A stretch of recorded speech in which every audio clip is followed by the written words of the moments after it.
একদম দোকানের মতো পারফেক্ট নিমকি বানিয়ে দেখাবো শুধুমাত্র গমের আটা দিয়ে। আপনারা ভিডিও না দেখলে বিশ্বাসই করতে পারবেন না, গমের আটা দিয়ে এত সুন্দর পারফেক্ট মুচমুচে নিমকি খুব সহজেই বাড়িতে বানানো যায়।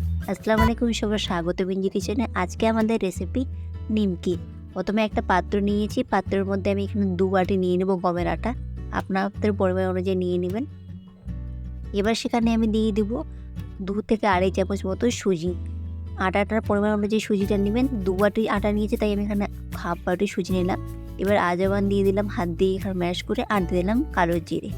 একটু স্বাদ অনুযায়ী লবণ দিতে হবে। প্রথমে শুকনো জিনিসগুলো ভালো করে মিশিয়ে নিয়ে নিচ্ছি। খুব ভালো মতো মিশিয়ে নিয়ে এবার দিয়ে দেবে সেখানে তেল। আমি এখানে ঢাকনার মাধ্যমে দেখিয়ে দিচ্ছি। এখানে আমি 6 ঢাকনা তেল দিয়েছি, এরকম ছোটো ঢাকনা দিয়ে। খুব ভালো মতো সমস্ত কিছু মিশিয়ে নিতে হবে।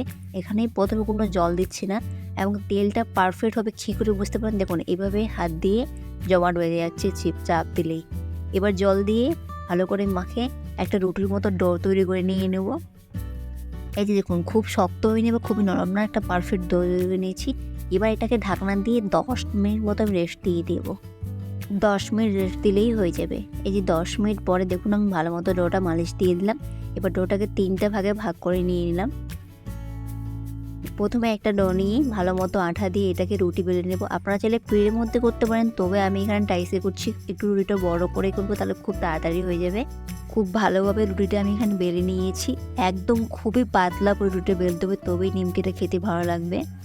এই যে দেখুন, এবার একটা চাকু নিয়েছি, চাকুর সাহায্যে আমি এগুলো কেটে নিয়ে নেব। ঠিক কীভাবে কাটতে হবে আপনাদের দেখিয়ে দিচ্ছি। প্রথমে আমি সাইডের অংশটা একটু সমান করে নিলাম, এবং খুব ভালো মতো করে লম্বা লম্বা করে কেটে নিয়ে নেব। এই যে ঠিক এইভাবে প্রথমে আমি লম্বা করে কেটে নিয়ে নিচ্ছি। আপনাদের কাছে যদি পিৎজা কাটার থাকে তাহলে সেটা দিয়েও করতে পারেন, তাহলে খুব সহজেই হয়ে যাবে কাটা। আমি চাকুর মাধ্যমে খুব ভালো মতো কেটে নিয়ে নিচ্ছি। প্রথমে লম্বা করে দেখুন কেটে নিয়ে নিলাম। এবার এটা বাঁকা করে কেটে, আর নিমকির যে ডিজাইনটা হয় বাঁকানো ট্রায়াঙ্গেল, সেই ডিজাইনটা দিয়ে দেবেন। এইভাবে দেখুন, এইভাবে বাঁকা করে কেটে দিয়ে দেবেন, তাহলে দেখবেন নিমকির পারফেক্ট ডিজাইনটা হয়ে যাবে। এই যে দেখুন, ভালো মতো আমি কেটে নিয়ে নিয়েছি। এবার চাকুর সাহায্যে আমি নিমকিগুলো তুলে নেব। হাত দিয়ে তুলতে গেলে কিন্তু ভেঙে যাবে বা গলে যাবে, আপনারা কিন্তু চাকুর সাহায্যেই তুলে নেবেন। এটা সাইডে রেখে বাকি রুটিগুলো আমি ঠিক একইভাবে এখানে কেটে নিয়ে নেব বেলে নেওয়ার পরে। এই যে দেখুন, সবগুলো এইভাবে আমি কেটে নিয়েছি। এবার কড়াতে আমি তেল দিয়েছি, তেলটা খুবই পর্যায়ে গরম করে নিতে হবে। তেল গরম হয়ে গেলে আমি হাতার মাধ্যমে নিমকি দিয়েছি, যাতে তেলটা না ছিটকে আসে। নিমকি দিয়ে সঙ্গে সঙ্গে এভাবে নাড়তে থাকবেন, এবং গ্যাসের ফ্লেমটা মিডিয়াম করে দিয়ে দেবেন। তারপরে এবার ভালো মতো কিছুক্ষণ নাড়তে থাকলে দেখবেন সমস্ত নিমকি ফুলে যাবে, এবং যেগুলো গায়ে লেগে গেছে সেটাও ছুটে যাবে। এই যে দেখুন, সঙ্গে সঙ্গে দেখুন নিমকিগুলো ফুলে গেছে। এটা এইভাবেই মিডিয়াম টু লো ফ্লেমে রেখেই এটা লাল লাল করে ভেজে দিতে হবে। এই দেখুন, যখন এরকম কালার চেঞ্জ হতে শুরু করবে সেই পর্যায়ে তুলে নেবেন। পুরো কালার চেঞ্জ হওয়া পর্যন্ত অপেক্ষা করতে যাবেন না, নাহলে পুড়ে যাবে।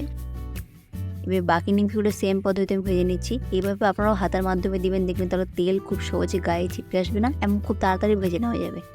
দেওয়ার মাধ্যমে সঙ্গে সঙ্গে নাড়িয়ে এইভাবে লাল লাল করে ভেজে নিয়েছি। দেখুন কতটা মুচমুচে হয়েছে, একদম কতটা দেখুন, আপনারা হয়তো শব্দ শুনে বুঝতেই পারছেন এতটা মুচমুচে হয়েছে। ভিডিওটি ভালো লাগলে লাইক কমেন্ট শেয়ার করবেন, চ্যানেলটি সাবস্ক্রাইব করতে একদমই ভুলবেন না। ফেসবুক থেকে দেখে থাকলে ফলো করে দেবেন। ভালো থাকবেন, সুস্থ থাকবেন।